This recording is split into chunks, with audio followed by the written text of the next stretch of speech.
तर शून्य असं आपण जेव्हा म्हणतो त्यावेळी त्या शून्यामध्ये दडलेल्या गोष्टी काय काय असतात? शून्य कशाला म्हणायचं? मी आय टी इंडस्ट्रीशी बरेच दिवस निगडीत असल्यामुळे पूर्ण I T industry he binary सिस्टमवर असते, म्हणजे 0 आणि 1 वर असते.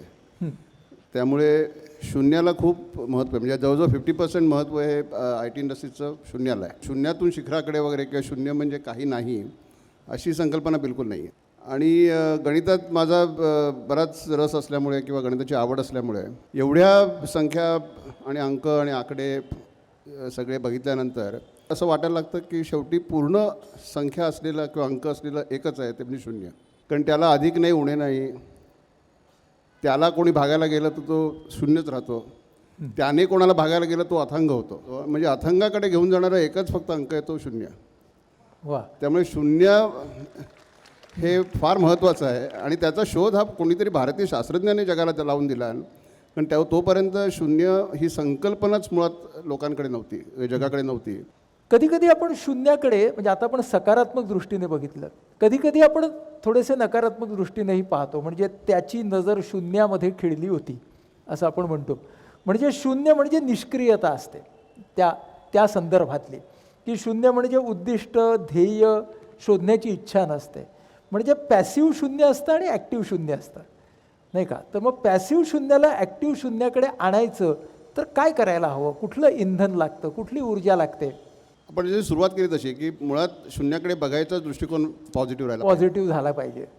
कारण शून्य म्हणजे you got a fresh slate. आता नवीन कोरी पाठी घेऊन तुम्ही नवीन काहीतरी सुरुवात करताय तर ती शून्यातून सुरुवात असते. म्हणजे शून्य काही नाही असं नसण्यापेक्षा आता त्याला लेगसी काही नाही आहे, त्याच्या पाठी पुढे काही नाही आहे, त्याला अधिक उणे काही नाही आहे, त्याला अपूर्णांक नाही आहे, दशांश अपूर्णांक नाही आहे. इथपासून जर का सुरुवात केली आपण आयुष्यात किंवा कोणत्याही शिक्षणात किंवा कोणत्याही कार्यामध्ये, तर मला वाटतं त्याची सुरुवात ती चांगली झाली होते. तुझ्या बाबतीत काय झालं? माझ्या बाबतीत पण तसंच झालं. म्हणजे तुला अगदी SSC पासून बघायला गेलं तर पॉलिटेक्निकमध्ये ते स्पेशल कोचिंग वगैरेची मुलं असायची आणि माझा त्याच्यात नंबर नव्हता. पण तरी मी प्रयत्न करून बोर्डात आलो आणि मला वाटतं ती सुरुवात होती. कारण बोर्डात आल्यानंतर एक जबाबदारी वाढल्यासारखं वाटलं मला. आणि नंतर मी कॉमर्सला गेलो. हे बोर्डात येणं माझ्या मते किंवा एक तो माइलस्टोन गाठणं किंवा त्यावेळच्या वयाप्रमाणे ते शिखर गाठणं हे माझ्या मते अतिशय महत्त्वाचं होतं. कारण ते शिखर गाठल्यानंतर जी उभारी आली आणि परत माझा मीटर शून्यावर आणून मी परत चालू केला. हां, म्हणजे शिखर म्हणजे दुसरं शून्य. ॲब्सोल्युटली. हां, शून्याची सुरुवात आहे. म्हणजे एक शिखर म्हणजे दुसऱ्या शून्याची सुरुवात आहे. मग पुढं तू कॉमर्सला गेलास आणि मग CA CS असं सगळं करत, ICW. हां, हे सगळं करत गेलास. तर ते ह्या सगळ्या परीक्षा किंवा ह्या सगळ्याकडे जाताना काही विजन होती डोक्यात? खरं म्हणजे ते करताना असं अशी विजन वगैरे काही नव्हती. हे करायचं आहे म्हणजे व्हायलाच पाहिजे. बरं. आणि घरून कुठे प्रेशर नव्हतं. पण BComच्या आधीच मी ICW करायला सुरुवात केली. फक्त एवढं झालं ते 3 वर्ष बाकी पर्सनल लाईफ काही एन्जॉय करता नाही आलं, कारण प्रत्येक 6 महिन्यांनी परीक्षा असायची. पण त्यावेळेला माझ्या वडिलांनी मला एक चांगला श्लोक सांगितला होता की सुखार्थीना कुतो विद्यार्थीना सुखम. ज्याला सुख पाहिजे त्याला विद्या मिळणार नाही आणि ज्याला विद्या पाहिजे त्याला सुख मिळणार नाही. आणि हा अजूनही माझ्या डोक्यात श्लोक इतका डीप गेलेला आहे की तुम्हाला काही मिळवायचं असेल तर काहीतरी सोडायला लागतं. बरोबर. आणि ते जर का सोडलं नाही, म्हणजे आता एंटरप्रिनरशिप करताना किंवा उद्योजक होताना सुद्धा मी बऱ्याच उद्योजकांना, आता नवीन जे उद्योजक आहेत त्यांना सगळ्यांना तेच सांगतो की जेव्हा तुम्ही उद्योग सुरू करता त्यावेळेला तुमचे जे मित्र असतात नोकरीमध्ये किंवा वरच्या पोस्टवर असणारे, ते लोक बऱ्याच गोष्टी करू शकतात. म्हणजे बिझनेस क्लासने ट्रॅव्हल करू शकतात, त्यांची AC केबिन असते, बाहेर सेक्रेटरी असते, असिस्टंट असतो. या गोष्टी तुम्हाला त्यावेळेला मिळत नाहीत. त्याचं दुःख असतं त्यावेळेला बऱ्याच लोकांना की मला हे आत्ता नाही करता येत आहे. पण 10 वर्षांनी जेव्हा तुम्ही यशस्वी व्हाल त्यावेळेला तुम्ही जे करू शकाल त्याचा विचारही हे लोक 10 वर्षांनी करू शकणार नाहीत. त्यावेळेला जे कष्ट घेता तुम्ही त्याचा उपयोग तुम्हाला नंतर कुठेतरी होतो. त्यामुळे पहिली 10 वर्ष कष्ट घेऊन पुढची 50-60 वर्ष यशस्वी म्हणून जगायचं का एक मिडिओकर म्हणून जगत राहायचं, हा चॉईस आहे. शिखर कधीच येणार. मी पठारावरच असता तुम्ही. मग तू हे सगळं केल्यावरती किती काळ नोकरी केलीस? नोकरी काय तशी म्हणजे नोकरी केलीच नाही मी. केलीच नाहीस? कारण नोकरी ही प्रवृत्ती असते. एक साधं उदाहरण देतो तुला. मी गोष्ट सांगतो आहे की दोघंजणं फॅक्टरीत काम करणारे होते आणि दोघेही परत घरी 2-4 मैल सायकलवरनं परत जायचं. एकदा 3 मैल परत आल्यानंतर एकाने दुसऱ्याला विचारलं, अरे ते लाईट आपण फॅक्टरीमधले घालवले की नाही? तो म्हणाला, माहिती नाही रे, उद्या बघू. दुसरा परत एकटा 2 मैल परत सायकल हाणत आला, लाईट बंद केले आणि परत घरी गेला. या दोघांमधला फरक एम्प्लॉई आणि एंटरप्रेनरचा आहे. बरं. जो म्हणाला उद्या बघू तो एम्प्लॉई मनोवृत्तीचाच आहे. खरे दोघेही नोकरदारच आहेत, म्हणजे पगारावरच होते दोघे, हां, पण एकाची प्रवृत्ती ही उद्योजकाची होती. म्हणजे एक पठारावर राहणार आहे. पठारावरच राहणार तो कायम. आणि जो परत गेला एवढे कष्ट करून की दुसऱ्याची कोणाची तरी फॅक्टरी आहे पण मी ते काम करतो, ते काय करतो हे महत्त्वाचं आहे आणि ते कसं करतो हे महत्त्वाचं आहे. त्यामुळे त्याला फॅक्टरीची ती तेवढीच काळजी होती. ती काळजी असणं माझ्या मते नोकरी आणि उद्योगातला फरक आहे. मग तू म्हणालास नोकरी केलीच नाहीस, ते का बरं? कारण त्या प्रवृत्तीने मी कुठेच काम केलं नाही. बरं. म्हणजे अगदी लहान उदाहरण द्यायचं झालं तर माझी लीव किती लॅप्स झाली हे मला कधीच माहिती नसतं. बरेच जण जेव्हा म्हणजे लीव लॅप्स होते म्हणून मार्चमध्ये रजेवर जातात, मला खूप संताप येतो त्या गोष्टीचा. कारण लीव ही तुम्हाला सोय म्हणून दिलेली आहे, तुमचा हक्क नाही येतो, हे माझं ठाम मत आहे. पहिली आयडिया कुठली आली की आता आपण उद्योगामध्ये गेलं पाहिजे? पहिल्यांदा हे तिन्ही क्वालिफिकेशन मिळाल्यानंतर आता जॉब होता ग्लॅक्सोमध्ये, पण तिथे मी एक 15 CN बरोबर एक म्हणजे 1 ऑफ द 15 असं काम केलं असतं आणि चांगला भरपूर पगार मिळाला असता. नंतर मी MD पर्यंत सुद्धा पोचलो असतो तिथे. पण माझा मित्र त्यावेळेला त्याचे वडील गेले होते आणि तो ऑफशोर केटरिंगमध्ये होता. म्हणजे ऑफशोर केटरिंग हे त्यावेळेला 1983 साली नवीन ऑइल एक्सप्लोरेशन चालू होतं बॉम्बे हायला. तर तिकडे जे परदेशी कंपन्या ज्या येऊन उत्खनन करत होत्या तेलाचं आणि प्लॅटफॉर्म बांधले जात होते, BHS आणि BHN हे दोन्ही प्लॅटफॉर्म होताना बघितले आहेत मी ॲक्च्युली.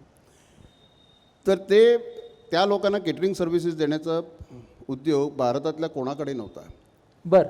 त्यामुळे ते पहिल्यांदाच अशी भारतीय कंपनी तयार झाली की ज्यांनी असा उद्योगात पाय टाकून, आणि ती मला कल्पना खूप आवडली. त्याच्याबरोबर मी जॉईन झालो तिथे. बरं. लहान अगदी कंपनी होती.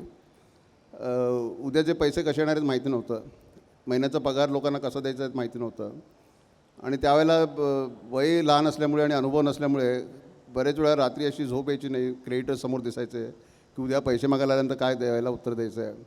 पण माझ्या मते हे सगळं शिक्षण होतं माझं त्यावेळेचं. आणि ते शिक्षण घेत घेत आम्ही व्यवसाय मोठा केला. तर 5 वर्ष आम्ही त्याच्याबरोबर मी होतो. आणि त्यावेळेला हेलिकॉप्टरने त्या प्लॅटफॉर्मवर जाणं किंवा घरी मी पूर्ण शाकाहारी आहे पण तरी मासे खरेदी करायला रेती बंदरवर जाणं. म्हणजे मासे कसे खरेदी करायचे ते हो, पूर्ण म्हणजे लिलावात ते मासे खरेदी करणं ही कला आहे आणि ती माहिती पाहिजे तुम्हाला. म्हणजे खरा माझी जबाबदारी मुळात फायनान्सची आणि अकाउंट्सची आणि फंड्सची होती. पण हाच जो फरक आहे म्हणतो मी की जो एम्प्लॉई किंवा एम्प्लॉयर किंवा उद्योजक म्हणून जो फरक आहे की हा धंदा माझा आहे, मी कसा वाढवीन, धंद्याला चांगलं असेल ते काय काय करता येईल, किंवा एखादा जॉब माझा नाही आहे असं म्हणणं हे माझ्यामध्ये चुकीचं आहे. प्रत्येक जॉब आपलाच असतो. आणि त्यावेळेला आंतरराष्ट्रीय पहिला मला अनुभव असा मिळाला की आमचा एक बरेच पैसे आम्ही खर्च करून एक इम्पोर्टेड फूड स्टफचा कंटेनर मागवला होता, फ्रीझर कंटेनर. आणि त्याचं टेम्परेचर -10 डिग्री सेल्सिअस असणं महत्त्वाचं होतं. आणि भर पावसात तो कंटेनर आला आणि त्या माझ्या माणसाचा मला फोन आला सर पहाटे 4:30-5ला की सर कंटेनर उतरवला आहे. म्हटलं टेम्परेचर किती आहे? तर मला 0 आहे. बरं. म्हटलं अरे -10 पाहिजे. 0ला म्हणजे माल खराब व्हायला सुरुवात जाणार आता. मी इतका घाबरलो कारण जर का माल खराब झाला असता तर मला वाटतं आम्ही बँकरप्ट झालो असतो त्यावेळेला. मी टॅक्सी केली, भर पावसात धावत तिकडे गेलो येलो गेट आणि त्या साईडला, आणि कंटेनरशी पोचलो आणि कंटेनर उघडा सांगितलं त्यांना. माझ्या डॉक्युमेंटेशन होती त्यामुळे मी ते कंटेनर उघडला. आज सगळं व्यवस्थित होतं, फ्रोझन स्टफ होतं. मग म्हटलं 0 काय म्हणून बघितलं तर खरंच 0 होतं. नंतर कळलं ते फॅरनाईट होतं. म्हणजे कितीही आपण शिकलेलो असलो शाळेमध्ये फॅरनाईटमधनं सेंटिग्रेड कन्वर्ट कसं करायचं आहे की अमेरिकन कंटेनर आलेला फॅरनाईटमध्येच असणार आहे, हे पहिलं आंतरराष्ट्रीय व्यापाराचं ज्ञान त्यावेळेला मला झालं. आणि त्यानंतर प्रत्येक गोष्ट चेक करायला लागलो. हे सगळं करत असताना माझ्या प्रवासाला आता दिशा मिळते आहे असा फील तुला कधी आला? असा फील नाही आहेत कधी. नाही आहेत.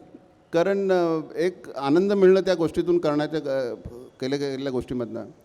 आणि प्रत्येक वेळेला म्हणजे माझं तरी आता स्वतःचा शिरस्ता असा आहे की दरवर्षी मी मागच्या वर्षीपेक्षा 25% वेगळं काम किंवा केलं पाहिजे. बरं. हां. आणि त्यामुळे तोचतोचपणा येत नाही, लेथार्जी येत नाही. काही काही दुर्लक्ष व्हायला लागतं कारण आपण एवढे त्याच्यात सरावले जातो की त्या कामामध्ये दुर्लक्ष व्हायची शक्यता असते.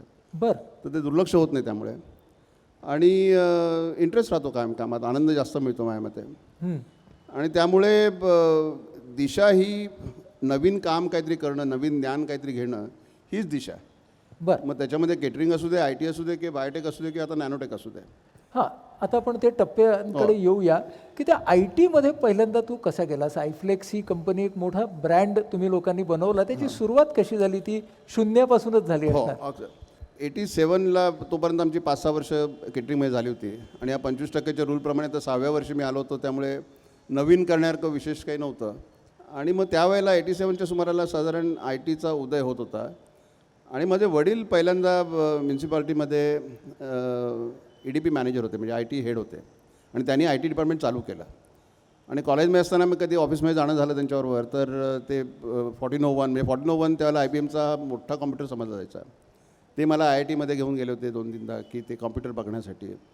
त्यांचं युनिट रेकॉर्डिंग मशीन होती त्यावेळेला, पंचिंग मशीन आणि त्यावेळेचं कॉम्प्युटरायझेशन जे होतं ते. आणि I was quite impressed with the entire process. म्हणून मी असा विचार केला की हे क्षेत्र पुढे चांगल्या दिशेला जाईल तर आपल्याला समजायला पाहिजे याच्यामध्ये. पण एक नंतर गोष्ट अशी लक्षात आली की आत्तापर्यंत तरुण वयात आपण स्वतः मॅनेज केलं सगळं, पण ते बरोबर होतं का चूक होतं माहिती नाही आपल्याला. म्हणजे फायनान्शियल सक्सेस होता त्याच्यामध्ये. म्हणून मग कोणती कंपनी घ्यायची तर म्हटलं आपल्याला अमेरिकन स्टाईल पण समजली पाहिजे आणि इंडियन स्टाईल पण समजली पाहिजे. त्यामुळे मी टाटा युनिसिस किंवा टाटा बरोज आधी होती, मग टाटा युनिसिस झाली ती की टाटाचं पण आपल्याला मॅनेजमेंट व्हॅल्यूज कळल्या पाहिजेत आणि युनिसिसची अमेरिकन स्टाईल पण कळली पाहिजे. आणि त्यामुळे मी टाटा युनिसिस जॉईन केली. म्हणजे तेवढा विचार करून ती जॉईन केली कंपनी. पण तिथे मला त्यांनी मॅन्युफॅक्चरिंग युनिटचं म्हणजे मॅन्युफॅक्चरिंग युनिटमध्ये बघायला सांगितलं आणि आम्ही गोव्याला एक फॅक्टरी काढली. भारतात पहिल्यांदा युनिक्स बॉक्सेस आम्ही पहिल्यांदा तयार करून आणले. बरं. आणि मग त्याकरता मला अमेरिकेला जायला लागलं. मी सॅन होजेला जाऊन त्यांच्या फॅक्टरीज बघितल्या आणि ते सगळं बघून मला असं खूप मॅस्मराईज झालो मी की जग फारच पुढे चाललं आहे आपल्या. आणि त्यावेळेला असं वाटायला लागलं की आता आपलं काहीतरी आपण काढावं.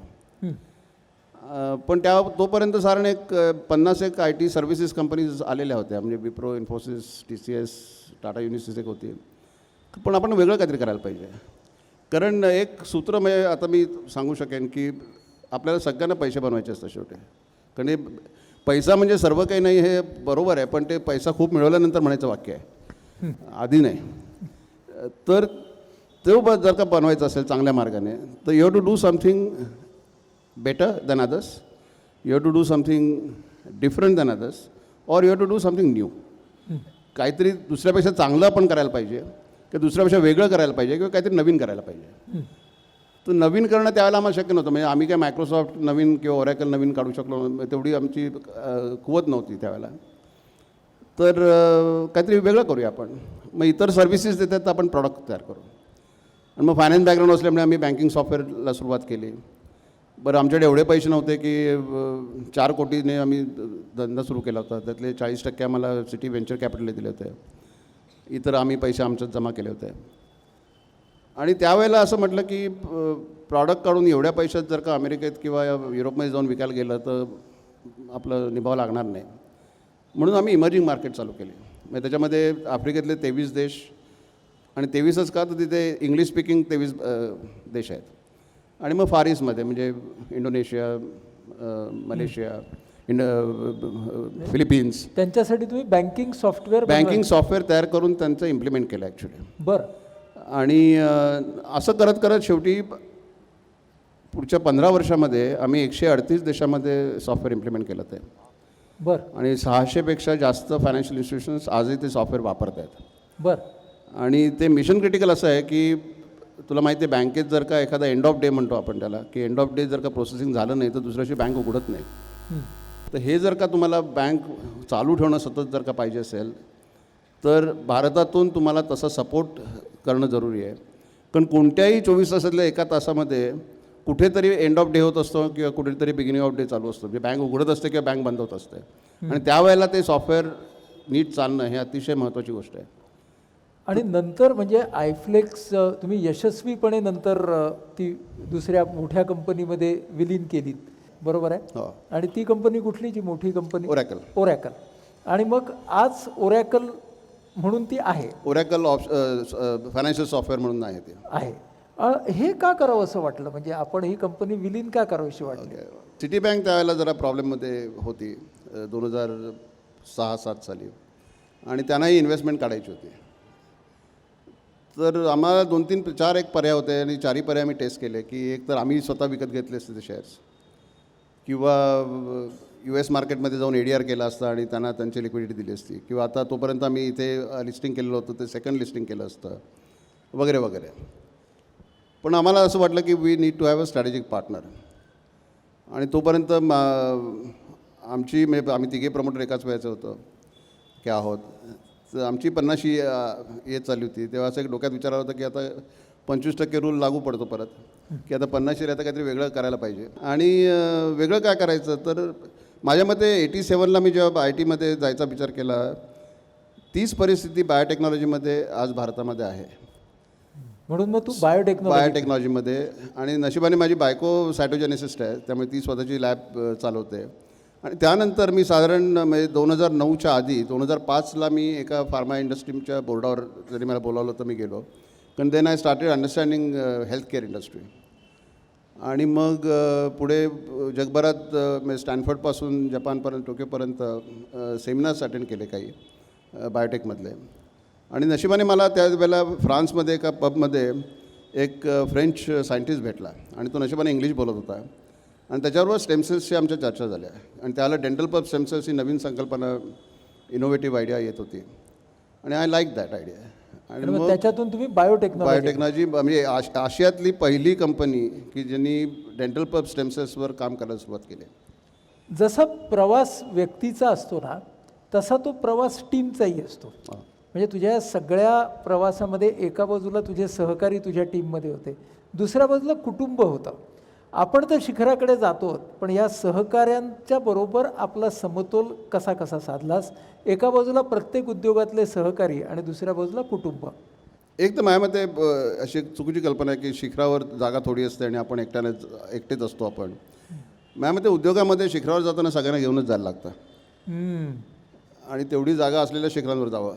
कंपनी ही टीमवर्कनेच, आणि एस्पेशली IT इंडस्ट्री किंवा कोणती नॉलेज इंडस्ट्री जी आहे, ती नॉलेज इंडस्ट्री लोकांच्या नॉलेजमुळेच पुढे येते, आणि प्रत्येकाचं त्याच्यात कॉन्ट्रीब्युशन असतं.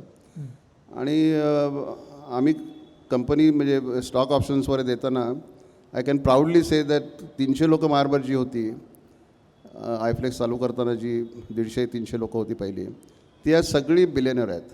सगळी 300 म्हणजे हे त्यांना शिखरावर घेऊन जाणं महत्त्वाचं आहे, सगळ्यांना घेऊन जाणं. क्या बात आहे. आणि कुटुंबाच्या बाबतीत कुटुंबाचं तीच गोष्ट आहे. कुटुंबाचा सपोर्ट असल्याशिवाय तुम्हाला पुढे जाताच येत नाही. कारण माझा प्रवास इतका होता त्यावेळेला, मी साधारण स्वतः 75-78 देशांमध्ये फिरलो आहे, आणि खूप माणसं भेटली. आणि माझा एक्सपर्टीज म्हणजे निगोसिएशन्स, डील क्लोज करणं. आणि I can say very proudly की मी आजपर्यंत कुठल्याही डील क्लोज करायला गेलो आणि डील क्लोज झाली नाही असं झालेलं नाही आहे. पण त्याकरता खूप अभ्यास लागतो, आणि त्याच्यामध्ये माझ्या नशिबाने मी फेस रिडिंगपासून पामेस्ट्रीपासून वाचन केलेलं आहे. बरं. आणि ते सगळ्याचा कुठे ना कुठेतरी उपयोग होतो. बरं. की नाकाची ठेवण असणारा पर्टिक्युलर माणूस हा वागायला कसा असेल, हा एक बेसिक हायपोथेसिस तुम्ही घेऊन जाऊ शकता. बरं. निगोसिएशनला. किंवा जॅपनीज लोक निगोशिएट कसं करतात, अमेरिकन लोक निगोशिएट कसं करतात, आफ्रिकन कसे करतात निगोशिएट, हे समजणं. म्हणजे अगदी साधं उदाहरण द्यायचं झालं तर एखादी गोष्ट कोणी तुम्हाला सांगितली की आपण म्हणतो व्हेरी इंटरेस्टिंग असं एक साधारण रिॲक्शन इंटरनॅशनल येते. हे जो अमेरिकन माणूस व्हेरी इंटरेस्टिंग म्हणतो त्याला तो he means it is interesting. बरं. ओके. ब्रिटिश माणूस जेव्हा म्हणतो इट इज इंटरेस्टिंग, तो ॲक्च्युली सांगतोय की तुला I know it is not, पुढचं सांग असं. आणि जॅपनीज जेव्हा म्हणतो की oh no no this is very interesting, त्यावेळेला तो ॲक्च्युली तुला सांगत असतो I know you are bullshitting. बरं. हे न्युअन्सेस कल्चरचे जे वेगवेगळे आहेत ते समजणं अतिशय महत्त्वाचं आहे. आणि ही कल्चर मला जवळून सगळी बघता आली. यश म्हणजे सक्सेस आणि शिखर हे समानार्थी आहेत, वेगळे आहेत काय? यश हे जास्त करून परसेप्शन आहे.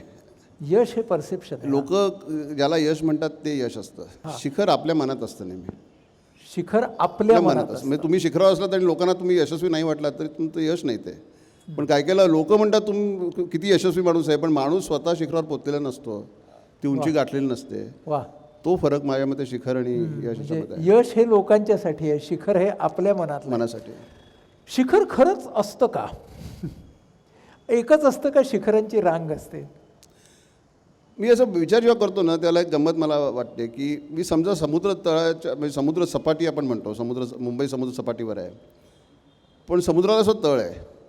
त्या तळाशी मी जर का उभं राहिलो तर मी शिखरावर असल्यावर का वाटेल तिकडे? हो, बरोबर की नाही? त्यामुळे शिखरं असतात, ओके, पण शिखरांच्या रांगा असतात, पण एव्हरेस्ट एकच असतं शेवटी, एव्हरेस्ट एकच एकच असतं. असतं. मग मला सांग की समाधान नेमकं कशात आहे, शिखराच्या प्रवासात की शिखरावरती पोचल्यावर? माझ्यामध्ये दोन्हीमध्ये आहे आणि दोन्हीमध्ये असायला पाहिजे समाधान. कारण जेव्हा तुम्हाला असं म्हणता की अरे किती खडतर प्रवास करून मी पोचलो, माझ्यामध्ये मग तो आनंद कमी असतो. पण प्रवास खडतर नव्हता, आनंददायी झाला आणि मग तुम्हाला शिखरावर किंवा डेस्टिनेशनला पोचलात, तर मला वाटतं तो एक प्रोसेस अतिशय गमतीदार किंवा आनंद देणारा असतो. आणि परत हे ॲटिट्यूड आहे हा प्रत्येकाचा. मग तोच प्रवास काही जणांना खडतर वाटतो, काही जणांना आनंददायी वाटतो. म्हणजे मी 18 तास काम करत होतो, हे मला खडतर वाटत नव्हतं, पण लोकांना वाटत होतं की अरे किती वर्कहोलिक माणूस आहे. बरोबर. लाईफ हे बॅलन्स, वर्क बॅलन्स कसा ठेवता? बॅलन्स आपोआप होतो, ठेवायला कशाला लागतो? आणि म्हणून ते कुटुंबाची साथ लागते. मी म्हटलंच आहे ती तिथे लागते की वर्क लाईफ बॅलन्स करत बसलात तर तुम्ही कामाकडे दुर्लक्ष होईल. पण मग ज्यांना त्या मनातल्या शिखराकडे जायला जमलं नाही अशाने काय करायचं? एक शिखर नाही मिळालं तर दुसरं शिखर घ्यायचं. रादर तशी मनस्थितीच असायला पाहिजे, कारण त्याच्यातून आनंद शेवटी मिळतो. शिखर सर करणं हा आनंद नाही आहे, तो असणं मनात हा एक मोठा आनंद आहे, तो प्रवास हा आनंद आहे. आणि मिळाला तर चांगला आहे, नाही तर दुसऱ्या शिखराकडे जा. बाकी सगळ्या गोष्टींवर तुमचं नियंत्रण नसतं, तुमच्या स्वतःच्या ॲटिट्यूडवरच फक्त तुमचं नियंत्रण असतं. बाकी कोणत्याही गोष्टीवर नसतं, हां, फक्त इतर मनावर लोक असतं. कशी वागणार आहेत, माझी बायको कशी वागणार आहेत, माझी मुलं कशी वागणार आहेत, माझे सहकारी कसे वागणार आहेत, इकॉनॉमी कशी चालणार आहे, शेअर मार्केट कसं चालणार आहे, याच्या कुठच्याही गोष्टींवर माझा कंट्रोल नाही आहे. पण त्या गोष्टीकडे मी कसं बघायचं हा कंट्रोल माझ्याकडे आहे. That is attitude. आणि जोपर्यंत तुमचा हा ॲटिट्यूड पॉझिटिव्ह आहे की प्रत्येक गोष्टीमधून तुम्हाला, म्हणजे मी बरेच जण असं सांगतो की every threat needs to be converted into opportunity. आणि जर का तू बघितलंस तर मुरलेले राजकारणी जे असतात they can convert every crisis into an opportunity. बरोबर. तरच तुम्ही चांगले पॉलिटिशियन होऊ शकता. उदाहरण सांगतो तुला मी. 97-98 साली आमचे जवळजवळ बराच व्यवसाय हा फार ईस्टला चालला होता, म्हणजे इंडोनेशिया, थायलंड, मलेशिया, फिलिपिन्स. आणि अचानक तिकडे करन्सी क्रायसिस झाले आणि जवळजवळ 6-7 बँका आमच्या म्हणजे कस्टमर बंद पडल्या. बरं. आणि एक 10-12 प्रॉस्पेक्ट्स नाहीसे झाले, म्हणजे गेलेच ते. आणि हा प्रचंड धोका होता आमच्या पुढच्या बिझनेससाठी.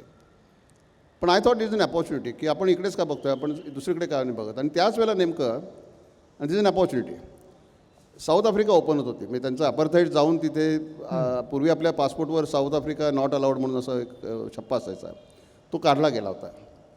97ला पहिली फ्लाईट घेऊन मी एअर इंडियाची साऊथ आफ्रिकेत गेलो आणि तिकडे जेवढा आमचा लॉस झाला होता त्याच्याशिवाय दुप्पट दंड आम्हाला साऊथ आफ्रिकेत मिळाला. पण हे जर का मिळालं नसतं, हा धोका निर्माण झाला नसता, तर मी साऊथ आफ्रिकेत गेलोच नसतो कधी, कारण इथे आम्ही आनंदात होतो. ही मनोवृत्ती कमी लोकांच्याकडे का असते? माझ्यामध्ये प्रत्येकामध्ये असते ती, असते, पण त्यांना सापडत नसतं. ते त्यांना सापडत नाही, ते सापडत नाही. म्हणजे जर सापडली तर ती प्रत्येकाला मिळू शकते. मग बरेच जणांना ना आम्ही म्हणजे मॅनेजमेंटमध्ये म्हणतो की people manage by crisis. Crisis create करायचं आणि ते मॅनेज करायचं आणि त्याचं समाधान मानायचं. पण म्हणजे ते 2 फूट पुढे जाणं किंवा आम्ही म्हणतो त्याला की 100 मीटर इकडे तिकडे पडण्याची शर्यत कोणीच जिंकणार नाही. ती शर्यत जिंकतं का ती जेव्हा सगळे स्पर्धक एकाच दिशेने धावतात त्यावेळेला. पण इकडे तिकडे पडणे, ही बरेच लोक इकडे तिकडे पडण्याची शर्यत खेळतात. पण म्हणजे मनातलं शिखर जर क्लिअर असेल तर मग आपण ती शर्यत बरोबर कारण आपल्याला दिसत असतं ते. मग आपण इकडे तिकडे पळण्याची शर्यत नाही करणार. क्या बात आहे. वाक्य पूर्ण करायचे तुला. दैव म्हणजे माझ्यासाठी प्रयत्न, खरं सौंदर्य म्हणजे आनंद. उद्योजक आणि व्यापारी ह्यातील फरक म्हणजे? त्यामध्ये फरक हा बाजार आहे. म्हणजे जेव्हा जेव्हा कोणत्याही वस्तूचं किंवा सर्व्हिसचं मूल्य आणि किंमत याच्यामध्ये फरक पडायला लागतो, त्याला त्या गोष्टीचा बाजार होतो.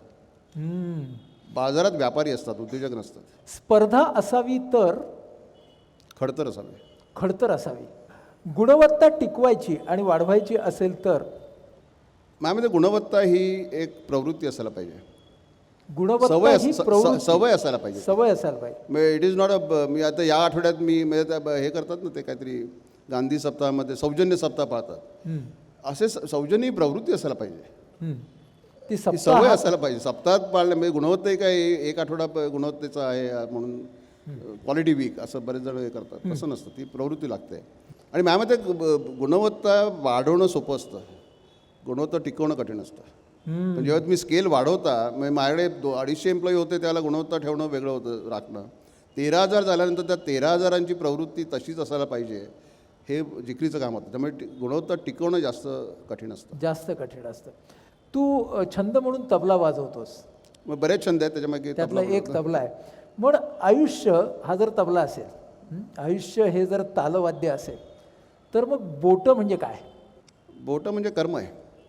कर्म. हां, आणि ती लोकांनी करायची असतात, म्हणजे आपण सगळ्यांनी मिळून करायची असतात. बरं. आणि एकतर तबला वाजवताना किंवा कोणते तालवाद्य वाजवताना 5 बोटांचा वापर करायला लागतो. 5 बोटांचा म्हणजे वापर. Is a team work. It's a team work. 5 बोटं सारखी नसतात, आपल्याबरोबर जी टीम सारखी नसते, प्रत्येकाचे गुणदोष असतात. क्या बात आहे. पण सगळ्यांना एकदम वापरायला लागतं, त्याशिवाय आवाज येत नाही, त्याच्यावर आवाज किंवा ताल येत कर्म नाही. होत नाही. ते ताल म्हणजे काय? ताल म्हणजे माझ्या मते धर्म आहे. धर्म आहे. धर्म. धर्म म्हणजे हिंदू मुस्लिम वगैरे नव्हे, हां. की जे चांगली आणि बरोबर गोष्ट आयुष्यात करायला लागते. कारण तालाचं कसं आहे, प्रत्येक तालाला एक त्यांनी आखून दिलेलं आहे, हां. की त्रिताल असेल तर 16 मात्राचा पाहिजे, जपताल असेल तर 10 मात्राचा पाहिजे, की दादरा असेल तर 6 मात्राचा पाहिजे. त्यामुळे त्या बंधनात राहणं, धर्मात राहणं, म्हणजे धर्माचं आचरण करणं, हां. हे तबलावादकाचं किंवा कोणत्या तालवादकाचं ध्येय असतं. पण त्यापेक्षा आणखी महत्त्वाचं की धर्म एकटा असून चालत नाही. हं. कारण ते गातोय त्रितालामधलं गाणं आणि तू केरवा वाजत असशील तर ते होणार नाही बरोबर. त्यामुळे धर्म हा समाजाबरोबर जाणाराच पाहिजे आणि समाजाशी एकरूप होणाराच पाहिजे, समाजाला आवडणारा पाहिजे, त्याच्याशी सिंक्रोनाईज होणारा पाहिजे, तर त्या तालाला महत्त्व आहे. नाही तर तुम्ही तुमचे ताल वाजवाल आणि समाज दुसरीकडे, गाणं दुसरीकडे चाललं आहे तर त्याला मजा नाही. आणि सम म्हणजे? सम म्हणजे ध्येय आहे. सम म्हणजे ध्येय आहे. क्या बात. कारण प्रत्येक वादकाचं किंवा गायकाचं ध्येय एकच असतं की समयवर आलं पाहिजे. आणि ते समयवर यायला किती कष्ट घ्यायला लागतं किंवा किती रियाज करायला लागतो हे ज्यांनी गायला आहे किंवा ज्यांनी तबला वाजवला आहे त्यांना माहिती आहे. की सम आली म्हणजे सुटलो. पण गंमत अशी समेमध्ये की सम आल्यानंतर ती पुढच्या आवर्तनाची सुरुवात असते. शून्य आणि शिखर. शिखर.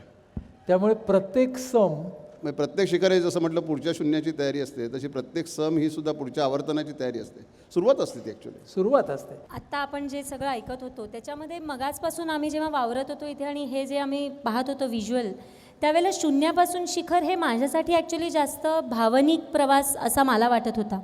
पण मला वाटतं या सत्रामधनं एक वैचारिक बैठक जी गरजेची असते शून्यापासून शिखरापर्यंत जायची, तर ते टेलिस्कोपचे खूप वेगवेगळे लेन्सेस हे आम्हाला या सगळ्या चर्चेमधनं मला तरी खूप आढळले.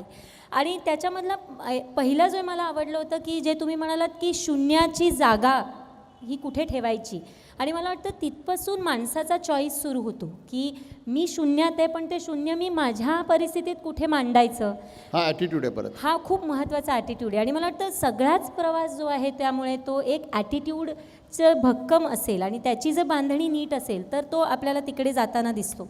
इनफॅक्ट हे सगळं जे आहे ते वर्क व्हॅल्यूचं एक शिक्षण आहे. कारण आपण ज्या वेळेला असं म्हणतो की शून्यातून आपल्याला शिखरापर्यंत जायचं आहे, तर एक मला खूप आवडलं की मी एकट्याने शिखरावर पोचून पुरणार नाही आहे. आपण नेहमीच ॲबेंडन्स आणि स्केअरसिटी मेंटॅलिटी हे फक्त बोलण्यापुरतं म्हणतो की ॲबेंडन्स म्हणजे जे खूप आहे, मग असंच शिखर शोधावं की जिथे मी माझ्याबरोबरच्यांना घेऊन जाऊ शकेन. हा मला असं वाटतं विचार हा ते शिखर कायमस्वरूपी एक काहीतरी निर्माण करण्यासाठीची फार एक गरज आहे. तुम्ही अजून एक म्हणालात की एक शिखर हे पुढच्यासाठीचं शून्य असतं.